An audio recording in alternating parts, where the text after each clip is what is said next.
37% des cadres se disent déjà épuisés au troisième trimestre. Ce n'est pas parce que ton agenda est plein qu'il faut mettre ton énergie en déficit dès le départ. Et la bonne nouvelle, avec quelques ajustements dès maintenant, tu peux transformer ta rentrée en véritable tremplin. Bonjour et bienvenue dans ce nouvel épisode d'Esprit Léger, le podcast des cadres, dirigeants et entrepreneurs qui veulent performer sans s'épuiser. Alors aujourd'hui, on va parler d'un moment critique, la reprise après l'été. Et qui dit vacances dit forcément reprise. Alors combien de dirigeants, managers, et j'en ai fait partie, vont aborder ce retour sans transition, à fond et sûrement trop, pour arriver totalement épuisé quelques semaines après. Dans cet épisode, je vais te partager 5 conseils simples et puissants pour garder ton énergie de l'été et performer jusqu'à la fin de l'année. On va démarrer par un chiffre, c'est certainement une des formations professionnelles, mais c'est essentiel pour notre sujet du jour. Car selon OpinionWay, 37% des cadres se disent déjà épuisés au troisième trimestre. Ce n'est pas parce que ton agenda est plein qu'il faut mettre ton énergie en déficit dès le départ. Et la bonne nouvelle, avec quelques ajustements dès maintenant, tu peux transformer ta rentrée en véritable tremplin. Premier conseil, on va réinstaller un rythme de sommeil avant la reprise. C'est basique mais souvent négligé. En effet, l'été, on décale tout. Coucher tardif, apéro, soirée, et on pense qu'on retrouvera le rythme en live à la rentrée. Sauf que c'est une mauvaise idée car le corps met au moins une semaine à recalibrer ses cycles.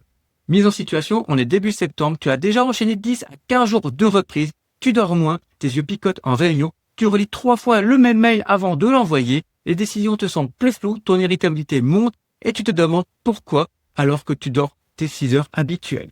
En réalité, c'est tout simplement ton horloge interne qui n'a jamais repris le bon rythme. La fatigue s'installe, silencieuse et grignote ta clarté mentale. Et c'est exactement pour éviter ça que tu devrais avancer progressivement ton heure de coucher la semaine précédente. Exactement comme on fait avec les enfants avant la rentrée scolaire. Alors si on le fait pour eux, pourquoi on le ferait pas pour nous? Donc concrètement, ça donne quoi? En fait, tu vas avancer ton coucher de 15 minutes chaque soir sur 5 jours avant la reprise. Tu vas aussi t'exposer à la lumière naturelle dès le matin pour resynchroniser ton horloge interne. Comme tu l'as vu, c'est quelque chose de simple, mais pourtant on n'y pense pas alors que c'est extrêmement puissant. Maintenant, place au conseil numéro 2. Planifier les priorités et pas seulement les réunions. Beaucoup de dirigeants abordent la reprise avec un réflexe qui n'est certainement pas le meilleur. Ils vont remplir leur agenda de réunions, de points d'équipe, de comités. Mais sans avoir pris une seule heure pour se demander quelles sont mes 3 priorités d'ici la fin de l'année. Après les congés, il est normal d'avoir une pile de mails non lus, des demandes urgentes, des dossiers en attente. À qui ce n'est pas arrivé, je me demande. Mais si tu te contentes juste de réagir à tout ce qui arrive, tu retombes immédiatement en mode pilotage automatique. Et là, tu subis la rentrée au lieu de la diriger. Une donnée très simple, la récupération cognitive augmente la productivité de 23%. Et elle passe par des temps de réflexion stratégique et passe seulement par de l'exécution. Sans ça, ton agenda se remplira, mais pas forcément de ce qui compte vraiment et tu risques de confondre mouvement et progrès.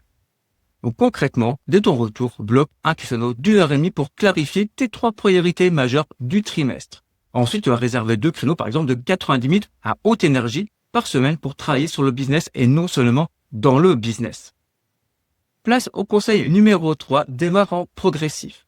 En effet, après plusieurs semaines de rythme plus souple avec les vacances par exemple, passer brutalement à un emploi du temps surchargé choque ton corps et ton esprit. Alors tu perds du temps inutilement en gestion du stress et tu risques de te retrouver vidé bien avant d'atteindre la fin du trimestre. Comme un coureur qui s'échauffe, il s'agit de préparer ton système à tenir la distance, pas juste à démarrer. Donc concrètement, plutôt que d'enchaîner 8 à 10 heures de réunion dès la première semaine, commence à 70-80% de ta charge habituelle. Profite justement du temps libre pour traiter les urgences, trier les dossiers en attente et surtout réinstaller tes routines de performance.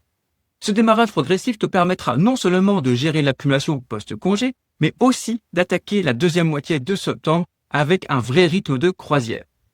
Alors, en pratique, tu vas pouvoir évaluer ton agenda de rentrée et retirer volontairement 20% de ta charge sur les 2 premières semaines. Tu vas remplacer ce temps par des créneaux dédiés à la priorisation, à la préparation stratégique et à des temps de récupération.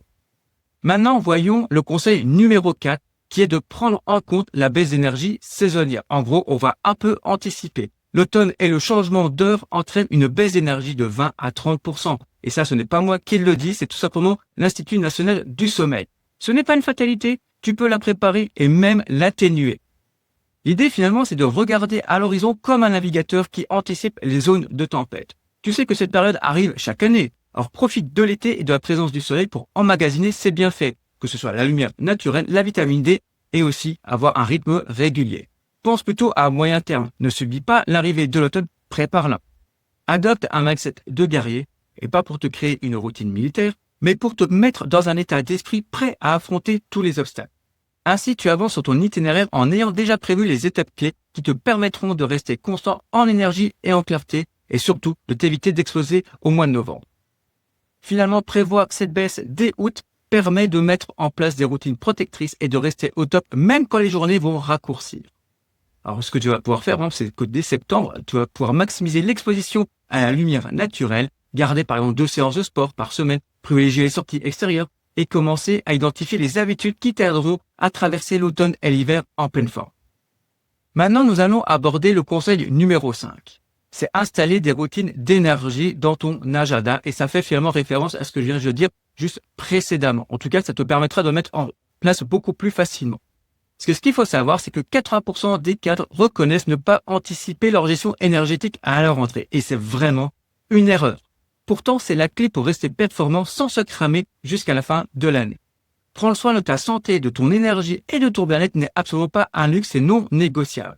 Comme le carburant d'une voiture de course, sans énergie, même la meilleure stratégie ne t'emmènera pas loin. Alors voici quelques exemples d'entrepreneurs relativement connus qui, justement, ont des routines. Par exemple, Richard Branson de Virgin. Lui, il commence ses journées par une séance de sport et un moment au calme avant toute réunion. Autre exemple, Ariana Huffington du Huffington Post, je pense que tu connais. Elle intègre des plages de déconnexion et de méditation dans son emploi du temps pour préserver sa clarté mentale. Sinon, tu as également Jack Dorsey, ex-Twitter, qui consacre lui du temps chaque matin à la marche et à la réflexion. Ces rituels ne sont pas des extras, mais des piliers de la performance durable. Moi, ce que je te propose, c'est de choisir un rituel fixe, comme la méditation, la marche, l'écriture, enfin bref, quelque chose qui t'inspire et tu vas l'ancrer dans ton agenda comme un rendez-vous non négociable. Car si tu ne protèges pas activement ton énergie, personne ne le fera à ta place. Alors s'il te plaît, ne fais pas la même erreur que moi.